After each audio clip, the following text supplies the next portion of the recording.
Hello friends, welcome to GS analysis centre. तो daily current affair के सत्र में आज हम डिस्कस करेंगे 26 मई का करंट अफेयर। करंट अफेयर के साथ साथ जितने भी इंपॉर्टेंट एक्स्ट्रा फैक्ट होंगे सारे को डिस्कस करेंगे। साथ ही इसका पीडीएफ इस वीडियो के डिस्क्रिप्शन से आप डाउनलोड कर सकते हैं। दोस्तों, करंट अफेयर के अलावा टॉप 15 जीके के इंपॉर्टेंट क्वेश्चंस को भी डिस्कस करेंगे, जो कि आगामी सभी प्रतियोगी परीक्षाओं के लिए इंपॉर्टेंट रहेंगे। तो वीडियो को पूरा देखिए और वीडियो पसंद आएगा तो लाइक और शेयर जरूर करना। अब चलिए स्टार्ट करते हैं। पहला क्वेश्चन है, कॉम्बैट एविएटर के रूप में आर्मी एविएशन कॉर्प्स में शामिल होने वाली भारत की पहली महिला अधिकारी कौन बनी है?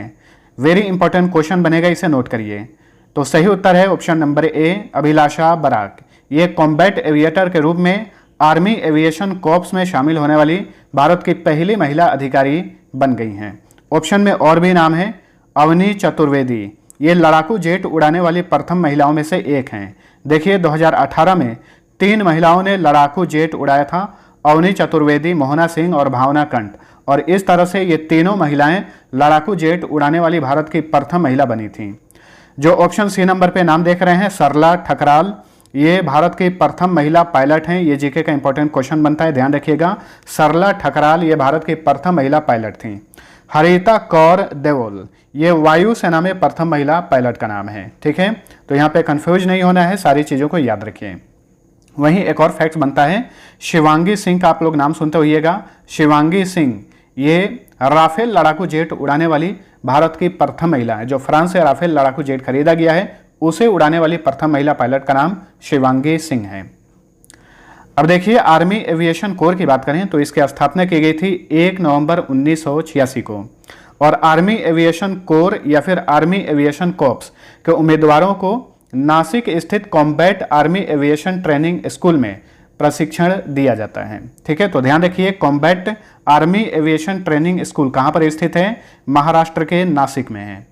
चलिए अगला क्वेश्चन है, निम्न में से किस दिग्गज कांग्रेस नेता और पूर्व केंद्रीय मंत्री ने भारतीय राष्ट्रीय कांग्रेस पार्टी से इस्तीफा दे दिया है? तो देखिए, ये है दिग्गज नाम कपिल सिब्बल।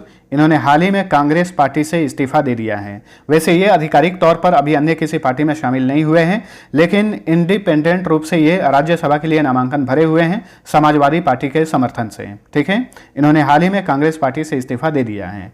भारतीय राष्ट्रीय कांग्रेस, देखिए इस पार्टी से रिलेटेड बहुत सारे क्वेश्चन पूछे जाते हैं बार बार कॉम्पिटिटिव एग्जाम्स में, ध्यान रखिएगा। इस पार्टी की स्थापना की गई थी 28 दिसंबर 1885 को। मुख्यालय नई दिल्ली में है। इसके संस्थापक थे A.O. ह्यूम। ठीक है, कई बार ये एग्जाम्स में पूछा गया है। इनका पूरा नाम है एलन ऑक्टेवियन ह्यूम।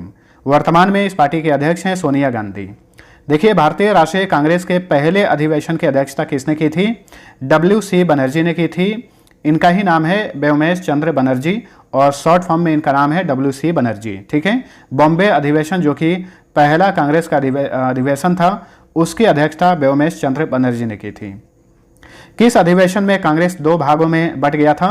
नरम दल और गरम दल में। सूरत अधिवेशन ने, जो कि 1907 में हुआ था।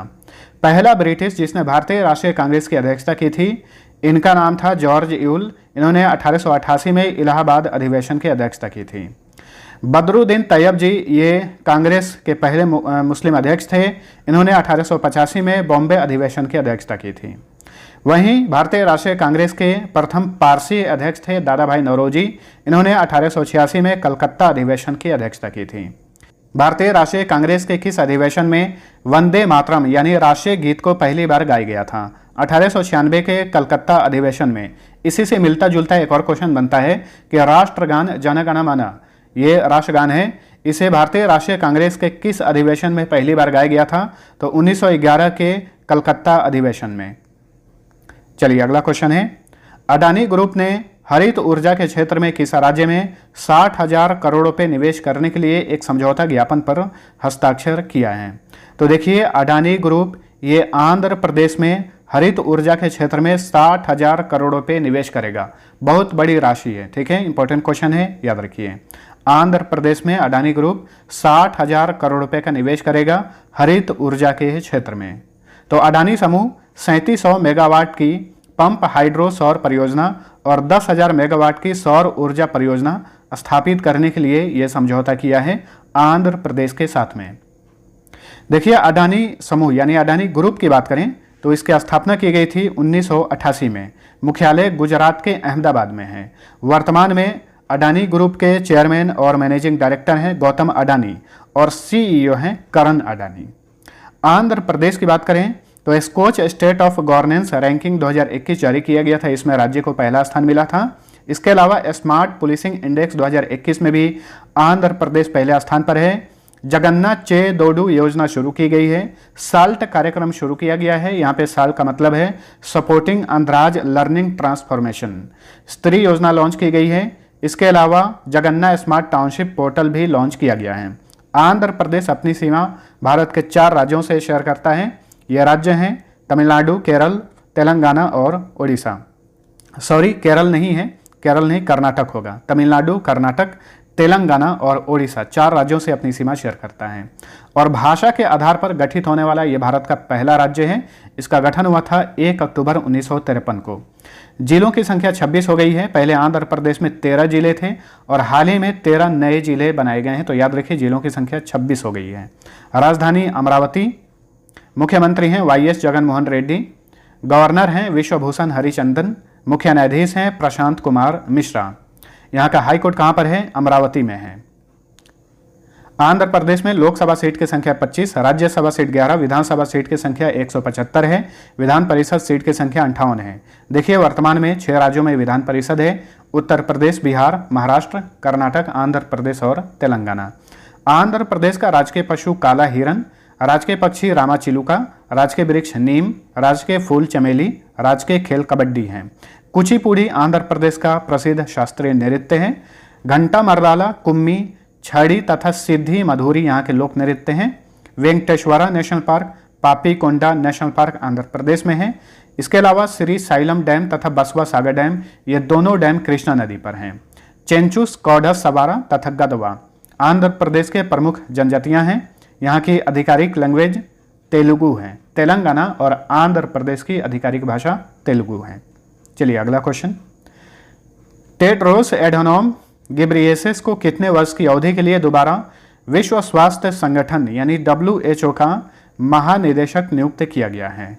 तो देखिए टेड्रोस एडहानोम घेब्रेयेसस को फिर से दोबारा 5 साल की अवधि के लिए WHO का महानिदेशक बनाया गया है।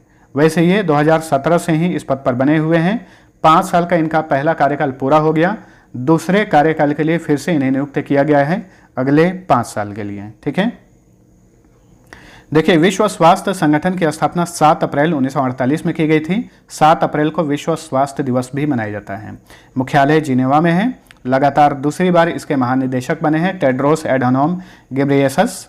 जिनेवा में बहुत सारे संगठनों के मुख्यालय हैं। जिनेवा स्विट्जरलैंड में है। यहीं पर ILC यानी इंटरनेशनल लॉ कमीशन का मुख्यालय है।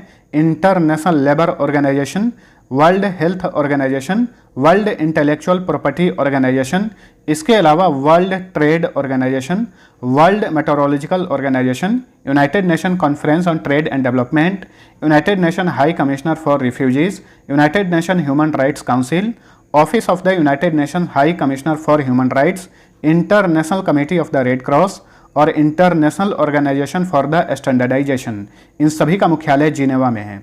और संगठन से रिलेटेड क्वेश्चन जो है लगभग यहीं से पूछे जाते हैं। इन्हें रट जाइएगा तो आसानी से एक क्वेश्चन सही हो जाएगा। चलिए अगला क्वेश्चन है, वैश्विक यात्रा और पर्यटन विकास सूचकांक 2021 में भारत किस स्थान पर है? तो देखिए हाल ही में वैश्विक यात्रा और पर्यटन विकास सूचकांक 2021 वाला जारी किया गया है। इसमें भारत 54वें स्थान पर है। ऑप्शन ए सही उत्तर है। ठीक है, हर 2 साल पर यह सूचकांक जारी किया जाता है। इसके पहले 2019 के लिए यह सूचकांक जारी किया गया था, उसमें भारत 46वें स्थान पर था। ठीक है, और इस बार 2021 के सूचकांक में भारत 54वें स्थान पर चला गया है। इस सूचकांक को किसने जारी किया है? विश्व आर्थिक मंच यानी WEF ने। और इस सूचकांक में पहले स्थान पे जापान है। ठीक है, दूसरे स्थान पे अमेरिका, तीसरे स्थान पे स्पेन, चौथे पे फ्रांस और 5वें पे जर्मनी है। 117 देशों में भारत 54वें स्थान पर है। और सबसे अंतिम स्थान पे कौन सा देश है? ये है चाड, जो कि मध्य अफ्रीकी देश है। अब देखिए हाल ही फिलहाल में जो भी इंपॉर्टेंट इंडेक्स जारी किए गए हैं, इसमें भारत का स्थान कौन सा है और पहले स्थान पे कौन सा देश है, उसे याद रखिए। विश्व प्रेस स्वतंत्रता सूचकांक 2022 के लिए जारी किया गया था, उसमें भारत 150वें स्थान पर है। पहले स्थान पे नॉर्वे है। वर्ल्ड हैप्पीनेस रिपोर्ट 2022 में भारत का स्थान 136वां है, पहले स्थान पे फिनलैंड है। अंतर्राष्ट्रीय बौद्धिक संपदा सूचकांक 2022 में भारत 43वें और पहले स्थान पे अमेरिका है। Salesforce global digital skills index 2022 जारी किया गया था, इसमें भारत पहले स्थान पर है। लोकतंत्र सूचकांक 2021 में भारत 46वें स्थान पर है, पहले स्थान पे नॉर्वे हैं। भ्रष्टाचार अवधारणा सूचकांक 2021 में भारत 85वें स्थान पर है और पहले स्थान पे 3 देश हैं, डेनमार्क, फिनलैंड और न्यूजीलैंड। चलिए अगला क्वेश्चन। रेल मंत्रालय ने स्वदेशी हाइपरलूप प्रणाली विकसित करने के लिए किस आईआईटी संस्थान के साथ समझौता किया है? तो देखिए, हाल ही में केंद्रीय रेल मंत्रालय ने स्वदेशी रूप से हाइपरलूप ट्रेन प्रणाली विकसित करने के लिए आईआईटी मद्रास के साथ समझौता किया है। ठीक है, इसके लिए रेल मंत्रालय आईआईटी मद्रास में हाइपरलूप टेक्नोलॉजी के लिए एक उत्कृष्टता केंद्र स्थापित करेगा। आईआईटी मद्रास की बात करें तो इसकी स्थापना 1959 में हुई थी। आईआईटी मद्रास के वर्तमान में चेयरमैन हैं पवन कुमार गोयनका। वर्तमान में रेल मंत्री हैं अश्विनी वैष्णव और रेलवे बोर्ड के चेयरमैन और सीईओ हैं विनय कुमार त्रिपाठी। ठीक है, विनय नाम से 3 क्वेश्चन बन सकते हैं। विनय कुमार त्रिपाठी ये रेलवे बोर्ड के चेयरमैन और सीईओ हैं और हाल ही में विनय कुमार सक्सेना दिल्ली के उपराज्यपाल बने हैं और एक है विनय क्वात्रा जो कि हाल ही में भारत के विदेश सचिव बने हैं। ठीक है, चलिए अगला क्वेश्चन है। भारत और किस देश ने हाल ही में टोक्यो में एक निवेश प्रोत्साहन समझौते पर हस्ताक्षर किए हैं? देखिए, हाल ही में जापान के राजधानी टोक्यो में क्वाड लीडर समिट का आयोजन किया गया। इसी समिट के दौरान भारत और अमेरिका ने एक निवेश प्रोत्साहन समझौते पर हस्ताक्षर किए हैं। Option C right answer. Quad में 4 देश हैं, भारत, जापान, ऑस्ट्रेलिया और अमेरिका, और इसी में भाग लेने के लिए हाल ही में पीएम मोदी जापान की यात्रा पर गए हुए थे। देखिए, अमेरिका की बात करें तो 49वीं पैरेलल लाइन ये अमेरिका और कनाडा को विभाजित करती है। विश्व का सबसे बड़ा रेलवे जंक्शन शिकागो में है। फ्लोरिडा जलमरुमध्य मेक्सिको की खाड़ी और अटलांटिक सागर को जोड़ता है और अमेरिका को वेस्ट इंडीज से अलग करता है। वाशिंगटन शहर पोटोमेक नदी और न्यूयॉर्क शहर ये हडसन नदी के किनारे हैं। अमेरिका की कैपिटल है वाशिंगटन डीसी। यहीं पर international monetary fund, world bank और नासा का मुख्यालय है। जो बाइडन अमेरिका के 46वें राष्ट्रपति हैं। कमला हैरिस 49वीं उपराष्ट्रपति हैं। यहाँ की संसद का नाम है कांग्रेस और करेंसी है यूएसडी यानी यूएस डॉलर। नेक्स्ट, चौथा, शिरुई लिली महोत्सव कहाँ पर शुरू हुआ है? शिरुई लिली महोत्सव ये मणिपुर का काफ़ी प्रसिद्ध त्यौहार है। Option D right answer. वैसे शिरुई लिली एक तरह का फूल होता है जो हर साल अप्रैल से मई माह में खिलता है, तो इसके खिलने के मौसम में ही ये उत्सव पूरे मणिपुर में मनाया जाता है। ठीक है, तो इस फूल के प्रति जागरूकता बढ़ाने के लिए हर साल मणिपुर में शिरुई लिली महोत्सव मनाया जाता है। शिरुई लिली जो है ये मणिपुर का राजकीय फूल भी है। देखिए, मणिपुर की बात करें तो 3 राज्यों से इसकी सीमा लगती है, मिजोरम, असम और नागालैंड से, कंट्री में म्यांमार से। मणिपुर का गठन हुआ था 21 जनवरी 1972 को। जिलों की संख्या 16 है। राजधानी इम्फाल। मुख्यमंत्री हैं एन बीरेन सिंह। राज्यपाल हैं ला गणेशन। मुख्य न्यायाधीश हैं पी.वी. संजय कुमार। हाई कोर्ट इम्फाल में है। मणिपुर में लोकसभा सीट की संख्या 2, राज्यसभा सीट 1, विधानसभा सीट की संख्या 60 है। यहाँ का राजकीय पशु संगाई हिरन है। राजकीय पक्षी मिसिस हुमेस। राजकीय वृक्ष तून। राजकीय फूल शिरुई लिली है। ठीक है, तो शिरुई लिली महोत्सव कहाँ मनाया जाता है? मणिपुर में। पुंगचोलम, रौखत, रखाल, महारास, खम्बा थोईबी और नटरास यहाँ के लोक नृत्य हैं। मैटी या फिर इसे ही मैठी और अंगामी यहाँ के प्रमुख ट्राइब्स हैं। केबुल नेशनल पार्क है यहाँ पर। यहाँ की आधिकारिक भाषा मिटेई है। मिटेई को ही मणिपुरी कहा जाता है। नेक्स्ट, JSW1 प्लेटफॉर्म्स के नए सीईओ कौन बने हैं? तो देखिए, JSW1 प्लेटफॉर्म्स जो है ये JSW ग्रुप का विनिर्माण के क्षेत्र में एक वन स्टॉप समाधान प्लेटफॉर्म है। हाल ही में इस प्लेटफॉर्म के नए सीईओ बने हैं गौरव सचदेवा। ऑप्शन ए सही उत्तर है। JSW ग्रुप की बात करें तो इसकी स्थापना 1982 में की गई थी। इसके संस्थापक और चेयरमैन हैं सज्जन जिंदल और मैनेजिंग डायरेक्टर हैं पर्थ जिंदल। मुख्यालय मुंबई में है। लेटेस्ट अपॉइंटमेंट्स की बात करें तो देखिए, हाल ही में इंडिगो के नए सीईओ बने हैं पीटर एल्बर्स। वहीं इंडिगो के हाल ही में नए चेयरमैन बने हैं वेंकटरमनी सुमंत्रन। एयर इंडिया के नए एमडी और सीईओ बने हैं कैंपबेल विल्सन। वहीं एयर इंडिया के हाल ही फिलहाल में नए चेयरमैन बने हैं नटराजन चंद्रशेखरन, जो कि टाटा ग्रुप के भी चेयरमैन हैं। केंद्रीय माध्यमिक शिक्षा बोर्ड यानी सीबीएसई की नई अध्यक्ष बनी है निधि छिब्बर। आरईसी लिमिटेड के नए सीएमडी बने हैं विवेक कुमार देवांगन। केंद्रीय प्रत्यक्ष कर बोर्ड यानी सीबीडीटी की नई चेयरपर्सन बनी है संगीता सिंह। नेक्स्ट, तेजी से डीकार्बोनाइजेशन की दिशा में काम करने के लिए किसने भारत की प्रमुख कंपनियों के सीईओ का एक गठबंधन alliance of CEO climate action leaders India स्थापित किया है? वेरी इंपॉर्टेंट क्वेश्चन है ये, ठीक है। तो देखिए, डीकार्बोनाइजेशन की दिशा में काम करने के लिए भारत की प्रमुख कंपनियों के सीईओ का एक गठबंधन लॉन्च किया गया है। इसका नाम है alliance of CEO climate action leaders India, और इसे स्थापित किया है विश्व आर्थिक मंच ने यानी वर्ल्ड इकोनॉमिक फोरम ने, जिसका हाल ही में बैठक आयोजित किया गया स्विट्जरलैंड के दावोस में। और ये कौन सा बैठक था? ये 52वां बैठक था, ठीक है। देखिए, भारत सरकार ने 2070 तक भारत को शून्य कार्बन उत्सर्जन प्राप्त करने का लक्ष्य रखा है। तो इस लक्ष्य की प्राप्ति में ये गठबंधन जो है मुख्य भूमिका निभा सकता है। विश्व आर्थिक मंच की बात करें तो इसकी स्थापना 1971 में की गई थी। मुख्यालय जिनेवा में है, जिनेवा के कोलोगनी में है। इसके संस्थापक और वर्तमान में कार्यकारी चेयरमैन हैं क्लॉस श्वाब। तो फ्रेंड्स, ये था हमारा आज का करंट अफेयर। वीडियो पसंद आया है तो लाइक और शेयर जरूर करना। अब चलिए टॉप 15 जीके का इंपॉर्टेंट क्वेश्चंस देख लीजिए। आज सेट 41 हैं। पहला क्वेश्चन, हरिहर नाथ मंदिर कहाँ पर स्थित है? तो हरिहर नाथ मंदिर है बिहार के सोनपुर में। और विश्व का सबसे बड़ा पशु मेला कहाँ पर लगता है? ये भी इंपॉर्टेंट पूछा जाता है। तो सोनपुर में ही लगता है विश्व का सबसे बड़ा पशु मेला। हरित बाली रोग का संबंध किस फसल से है? तो ये रोग होता है बाजरा में। पतंजी 114 किस फसल की एक किस्म है? ये चना की किस्म है। क्वेश्चन नंबर 4 है, विश्व स्तर पर हरित क्रांति का जनक किसे कहा जाता है? नॉर्मन ई बोरलॉग को। वहीं क्वेश्चन पूछे भारत में हरित क्रांति का जनक किसे कहा जाता है? तो डॉक्टर MS स्वामीनाथन को। 1973 में चिपको आंदोलन के प्रणेता कौन थे? सुंदरलाल बहुगुणा। भारतीय कृषि अनुसंधान संस्थान कहाँ पर स्थित है? ये नई दिल्ली में है। फसल बीमा योजना भारत में सर्वप्रथम कब लागू की गई थी? 1 अप्रैल 1985 को। बैंक ऑफ बड़ौदा की स्थापना किसने की थी? सयाजीराव गायकवाड़ तृतीय ने। प्योर बैंकिंग नथिंग एल्स किस बैंक का टैगलाइन है? ये स्टेट बैंक ऑफ इंडिया का टैगलाइन है। क्वेश्चन नंबर 10 है, मेरिनो किस जानवर की एक प्रजाति है? तो ये भेड़ की प्रजाति है मेरिनो।